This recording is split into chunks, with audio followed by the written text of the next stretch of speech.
Let's get into our weekly feature where we discuss the big stories of the past 7 days. Among the top stories of the week is the ANC lekgotla, which wrapped up a short while ago. The ad hoc committee investigating corruption in the criminal justice system also heard more testimony last week.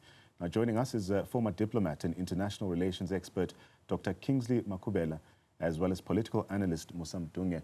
Gentlemen, good to have you on the program this evening. Dr. Makhubela, I'll start with you. I mean, we've heard from the ANC announcing its decision to introduce a war room, but I want to take a different angle here and have a bit of a comparative study.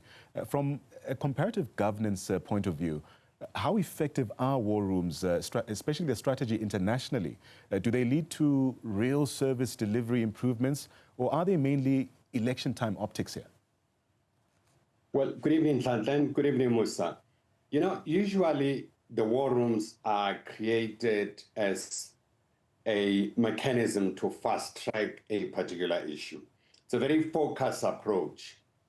And my understanding of this war room is going to focus on how to fix the local government, which from the Auditor General or from all governance institutions within the state, is that the local government is they've completely collapsed. And the local government election is approaching us this year. And you will see all parties really focus on how to fix this critical structure of our government. Nhlanhla, even an argument is always made that a local government is at the cold face of service delivery. Now, if local government collapses, and in this case, a lot of local government structures have collapsed, are we starting to see rudimentary collapse of the system of the state? This is a question that we keep on asking. We're starting to see a lot of criminal syndicates really taking over some of the local government, threatening and intimidating people. It's quite concerning. If you find people, even politicians, witnesses that are being attacked and so on. So it's going to be a big issue. So we need to see what is this war room going to do and what are other contesting parties are going to do in terms of fixing the dysfunctional local government structures. Musa, I guess then it begs the question as to, is this a genuine turnaround strategy for the ANC? I mean, the party has placed Secretary General Fikile Mbalula in charge of this war room to implement it nationally as well. So does the centralization feel to you like a practical solution for municipalities especially, or more like a top-down political signal? Thank you so much for that. Good evening to you, Nhlanhla, and good evening to Dr. Makhubela. Certainly, it does seem like a centralization of this, in terms of this approach by the ANC, one in which those at the top seemingly are trying to control and manage the process. Especially, you could imagine, Nhlanhla, in a year like the one we're having now, where it is likely that, you know, linking this story to the Nhlanhla Commission as it is resuming tomorrow, that the report that will be submitted at the conclusion of this commission is one that will be quite damning for the African National Congress. And so in many ways, you know, calls of a war room are an attempt by the ANC to manage the fallout from the damning report, especially because in many ways, the theme of the Nhlanhla Commission, even the ad hoc committee as it stands in Parliament, is around state inability or failure to implement and protect. And in many ways, this is what's going to be tested. And so there is the optics and the rhetorics of doing something, but also given the season that we're in, one doesn't understand why the ANC may well approach it like this. Yeah. Dr. Makhubela, infrastructure issues will be highly topical this year in the lead up to the local government elections. But across developing nations, for instance, infrastructure breakdowns, they often point to institutional weakness rather than a lack of resources oftentimes. Let's speak to this issue. How does South Africa's ongoing struggle with water systems especially and infrastructure breakdowns, how does it compare with other middle-income countries, for instance, who are facing similar governance issues? You know, Nhlanhla, in case of South Africa, the biggest challenge it's around the malfeasance that exists within the local government. It's around the capability of elected officials within the local government to be able to carry out their mandate. And there's been very critical assessment in the past about lack of capability. We don't know, for instance, for now, particularly from the ANC, as to who are going to be the mayoral candidates, particularly in big metros that have the capacity to really pull the country around. We don't know that. And the sooner these people are known and they're evaluated, the better. But the absence of that, it's a huge problem. The elections or electioneering for local government seems to be, in most cases, focused, excuse me, focused on the party. There's no explanation about the capability of individuals that are put forward to run for this local government. How are they going to change fortune around the infrastructure? We yet to see a detailed manifesto around the turnaround of the infrastructure, particularly the water, sanitation, and the question of electricity, and the road infrastructure that is taking a heavy toll on the economy. Remember, most of our goods now, they move on the road because the rail infrastructure has completely collapsed. And there's focus on the road, and the road infrastructure is collapsing. So what's going to happen? So we need to start understanding those who are vying for this critical position.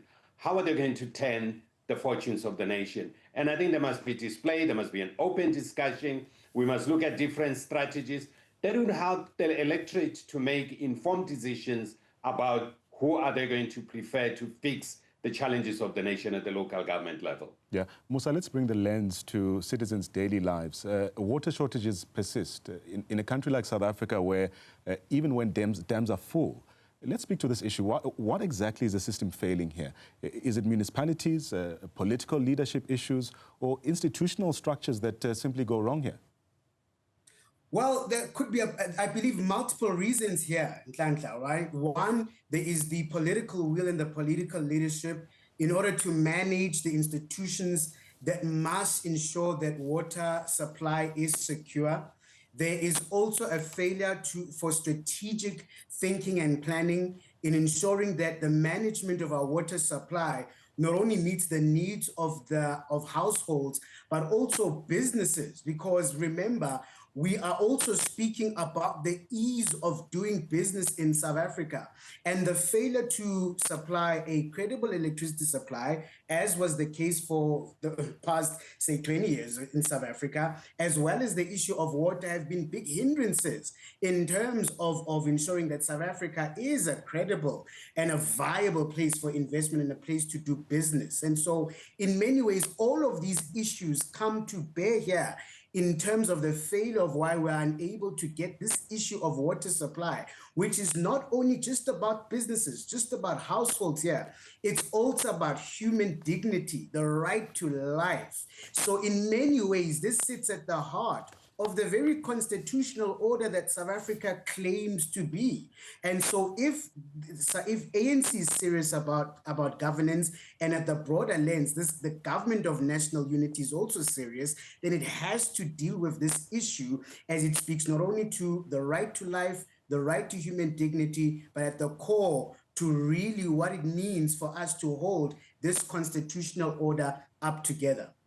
Dr. Makhubela, with that said, South Africa then continues to present a positive economic story, especially on global platforms like the WEF last week, even as domestic challenges still persist in this country. So how sustainable is it that international optimism, when everyday governance failures at home, particularly at municipal level, remain unresolved? What message does it send to the international community? You know, Nhlanhla, just to backtrack a little bit, if you may indulge me. You know, there are three fundamentals in terms of the function of the state and what is called the monopoly of the state. It's the state has a monopoly to use legitimate violence, which now is being contested by criminals throughout.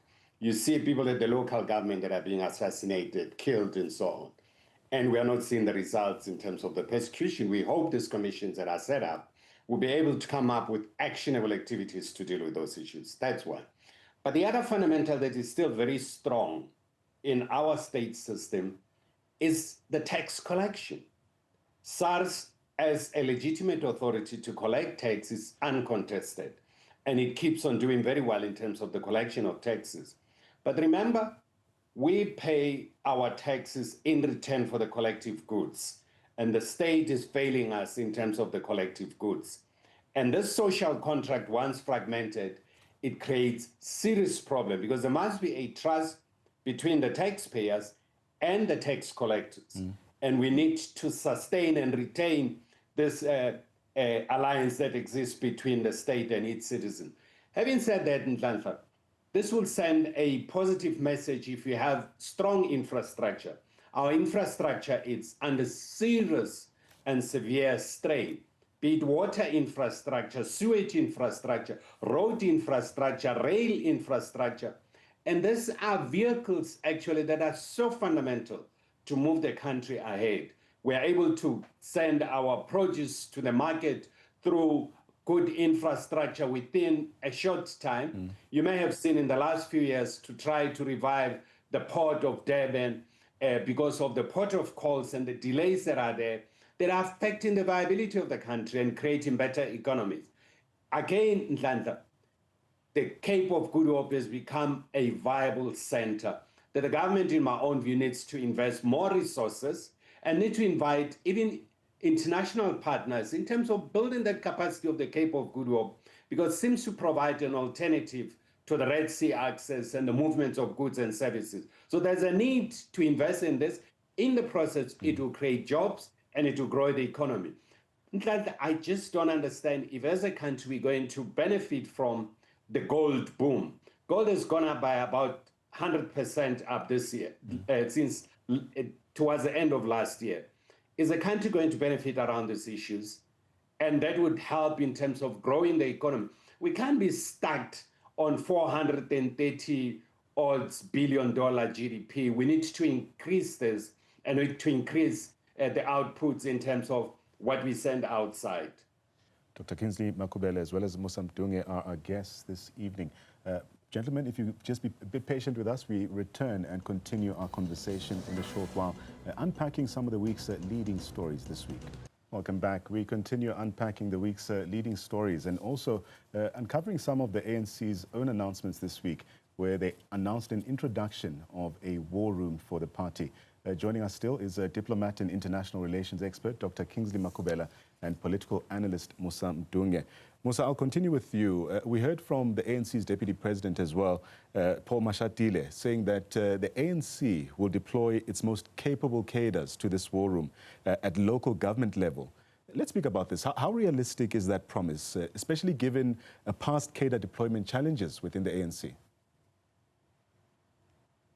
Yes, I mean, look, it's a very interesting, wishful thinking by the deputy president of the party. In many ways, we know that cadre diplomacy will forever be part and parcel of the functioning of the ANC. In many ways, they'll never get out of it. It forms part of how the party works from a political level. And so it will be interesting to see how the party balances what would be political calculations really with what are the interests for the country in terms of local government. We know that local government is key in terms of dealing with issues around, improving economic growth, ensuring that economic development happens, that economic growth translates to economic development, and that through that we get the kind of development that is really befitting the kind of country that South Africa is. You'll often hear people saying that South Africa on an international level performs above its weight. I would make the argument that in actual fact, South Africa has actually operated below its weight, that in fact,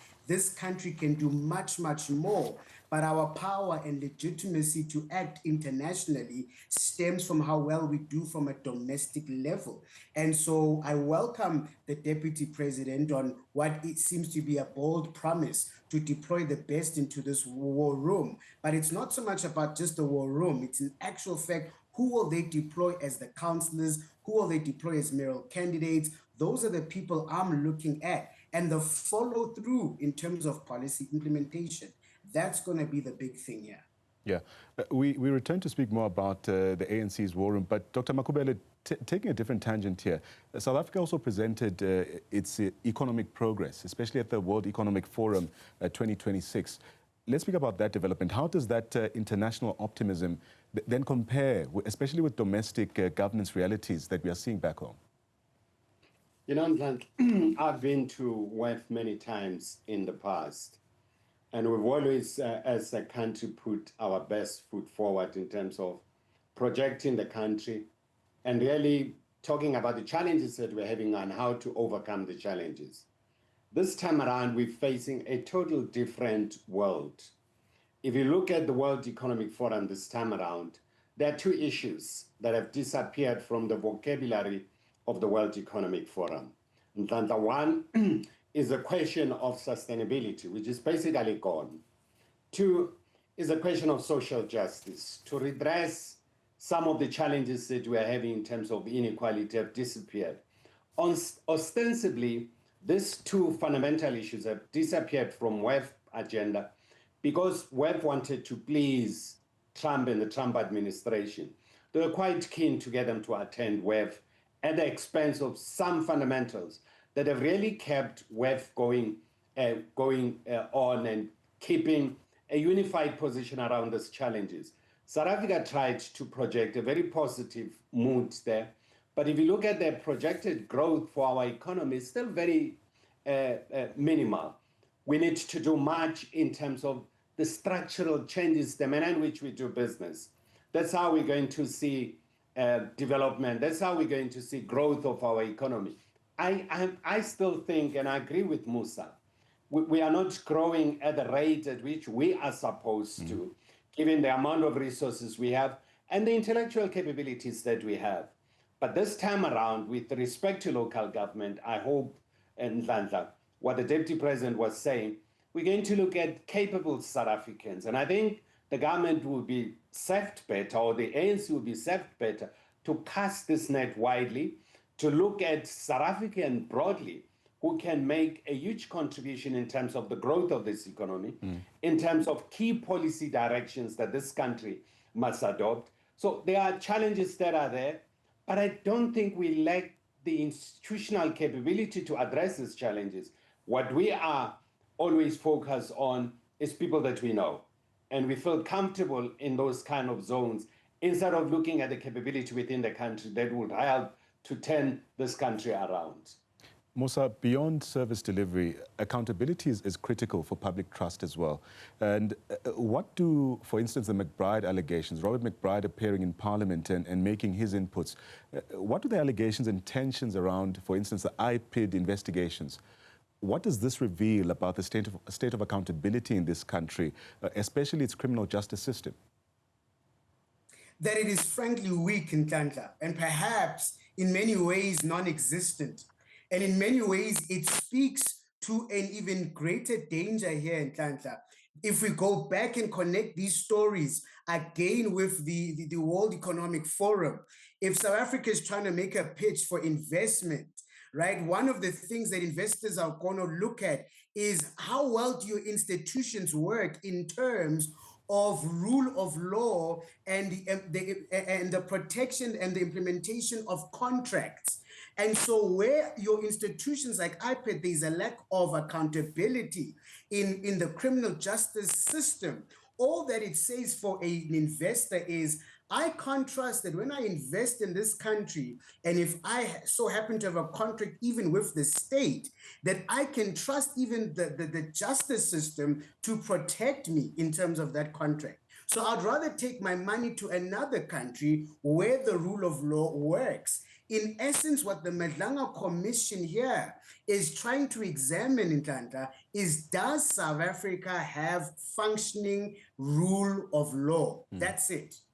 And if we cannot answer that question, it doesn't matter how many WEFs we go to, this country will not move the needle in terms of investment. Because in many ways, the fact that our investment as a percentage of GDP remains below 15% is an indictment of the failure to really sell the message on how well South Africa can be as an investment destination For example, in Nhlanhla, our economic growth rate of 1.3%, all that simply means to an investor looking at those numbers is the rate of return in South Africa is 1.3%. That's way lower than most middle powers. And so South Africa needs to improve on these matters, because if we don't, again, that investor looking to invest, all he or she is saying is, can my investment be protected in this country? And if it cannot, why should I bother? And this is why the Nhlanhla Commission matters. Dr. Makhubela, similarly, how would the international community be looking at these parallel proceedings, the Nhlanhla Commission, as well as the proceedings in Parliament as well, and also this kind of criminal infiltration that we continue hearing about within our criminal justice system? What message does this send to the international community? You know, Nhlanhla, I must confess, I've been in the public service for many years, and I keep on observing from outside now the commitment that you see from ordinary police officers to our soldiers who are protecting our borders. They are doing the best. And I think we have the best police officers and so on.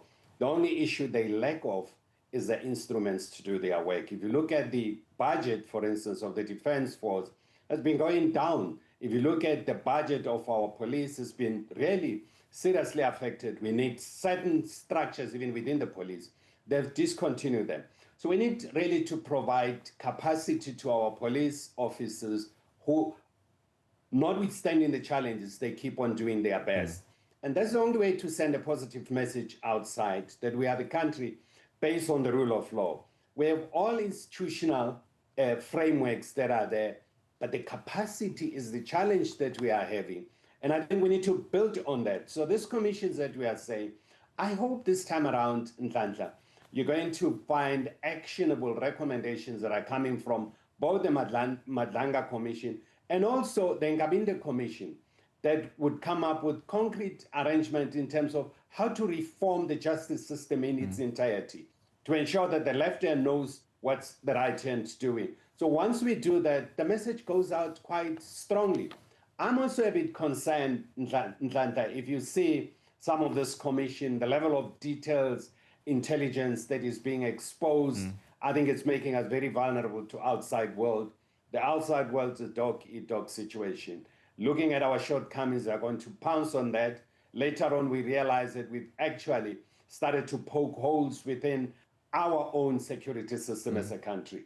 And we must really protect whatever security systems and processes that we have so that we are not used, we are not infiltrated, and we are not used. And at the end of the day, we don't compromise the security and the integrity of the Republic.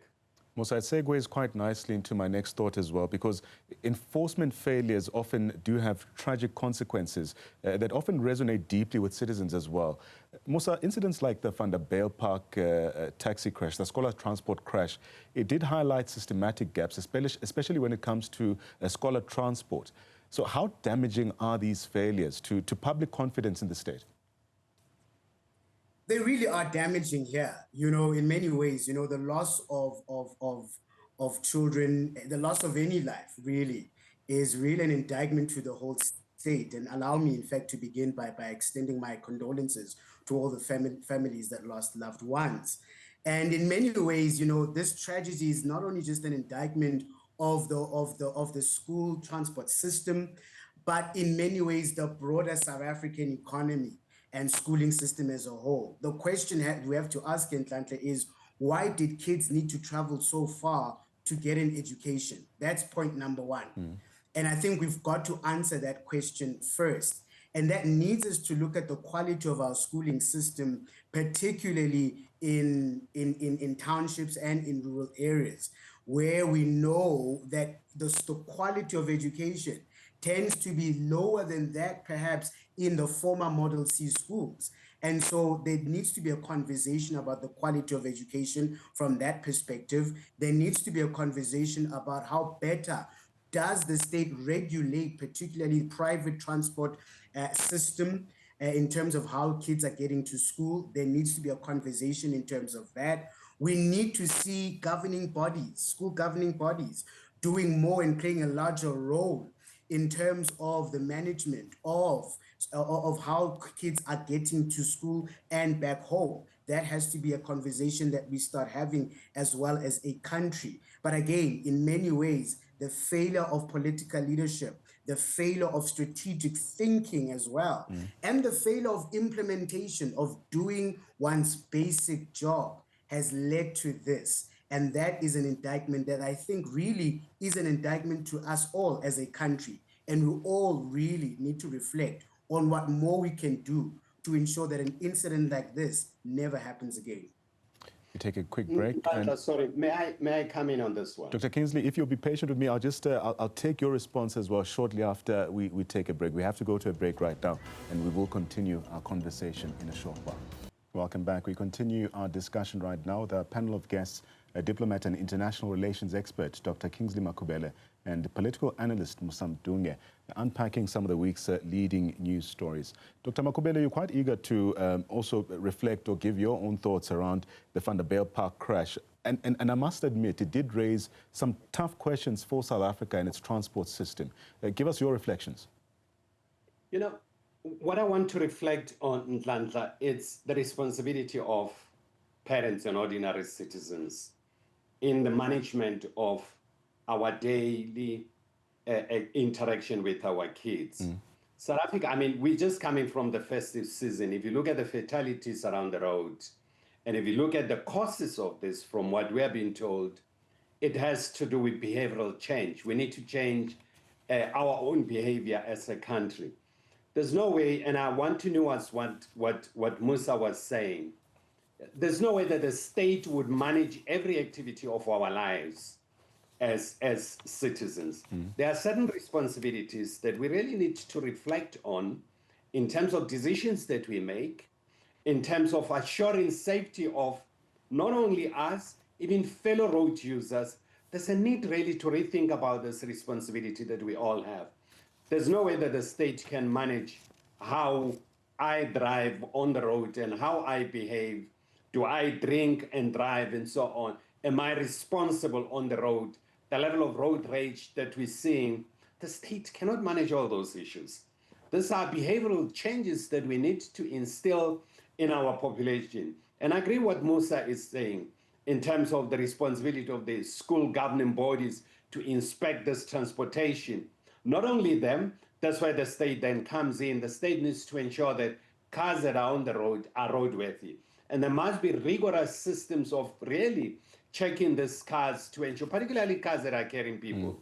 But there's no way that the state will be able to apprehend every individual who's violating the rules on the road. It's a huge challenge. It's something that we need to take back as a community and see how we're going to become responsible in dealing with some of these challenges. So, Musa, we saw the recent inclement weather also sparking calls for a national disaster to be declared. Would a similar intervention maybe then be required to really tackle challenges in the transport sector as well? Look, I mean, we could do that, right? It may increase the sort of the surveillance over the particular issue. It may ensure more media attention over the issue, and from the state, it may push resources to the issue. Certainly, from that perspective, that may help. But you know, will that be the solution for everything? I don't think that can be. I think what we need to see happening here is state institutions, particularly provincial legislative bodies, your parliament. These are the institutions that hold the executive accountable, and in many ways, it is their job to ensure that, you know, the executive does implement policy in a manner that is in line with the Constitution. So we need to see these bodies come to bear in terms of how well they hold the executive accountable. That will be key. But again, arcing back to commissions like the Madlanga Commission, the importance of these commissions is not that they are the ones that implement, that are charged with implementation, but it is the kind of political pressure that can be exerted because of such commissions towards the state that can push it towards implementation. But arcing back to what Dr. Makhubela said, us as citizens too have got to be more aware about our own responsibility in the management of our own lives. It cannot just boil down to the state. We have to ask, what is our own individual responsibility in the protection of our children on the roads, in the classroom, but also at home? That is key. Dr. Makhubela, let's get your final thoughts, but also reflecting a bit on the WEF as well.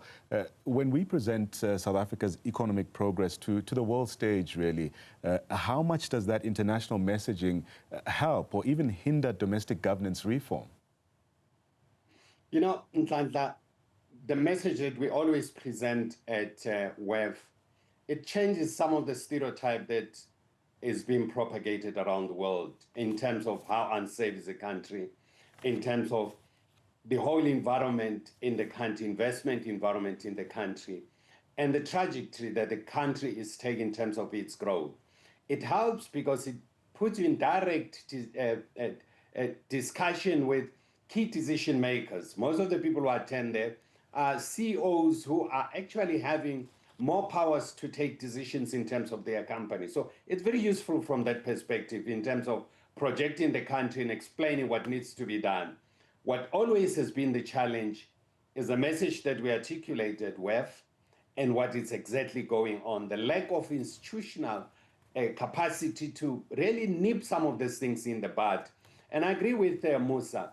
Some of these issues, Nhlanhla, they have to do with the responsibility that we should take as citizens. I mean, you find a lot of people who complain about the local government, and you find they don't pay their rates and taxes. They don't pay their basic services, and they're the very first one to start complaining. And from where I'm sitting, we need to deal with our own action as individuals, and that starts with us being responsible citizens. And being responsible citizens is to pay our fair share. What happened next, we can keep on criticizing the government for not doing certain things, but we can't criticize when we are not paying for basic services, and we expect the services to be carried out. And this trend that is starting to emerge around the country to start not paying taxes, some people are talking even boycotting to pay taxes. I think that's wrong. I think we should play our role as citizens, and part of that role is to ensure that we do what is within our powers. And that will inspire confidence around the world that we are a country that is at work despite our challenges. Musa, I did promise to return to ANC issues as we end our conversation as well. So very interesting. The party, I did observe, they spoke openly, acknowledging that weak implementation has plagued government for years. This is an admission on the part of the ANC. Do voters then still have patience, especially of promises for decisive action? Or has credibility already been eroded at local government level?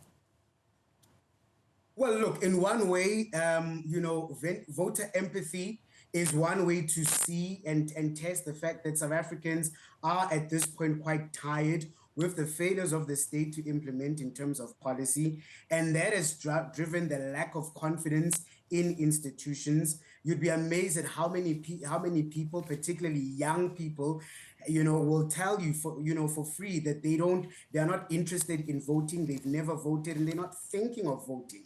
And these are the people who have most to lose given the decisions of the failure thereof of making the right decisions of the state. And so, in many ways, this year is going to be very interesting, given we are in an election year, to see how this will impact not only the results for the ANC, but I also think for other members of the government of national unity. This will be an interesting year in which these parties will be tested for the first time, being members of some form of governance in terms of the country. And so it will be interesting to see what happens in terms of that. But certainly the failure of implementation erodes the confidence in the state and erodes the confidence in the institutions and the mechanisms provided by the state in order for citizens to vent out their frustrations, their interests, their complaints with the state. And so when citizens lose faith with those mechanisms, the danger then is they turn to other mechanisms. And so the Gen Z protests that we've witnessed all over the world, The protests, as we've witnessed in Iran, are quite interesting.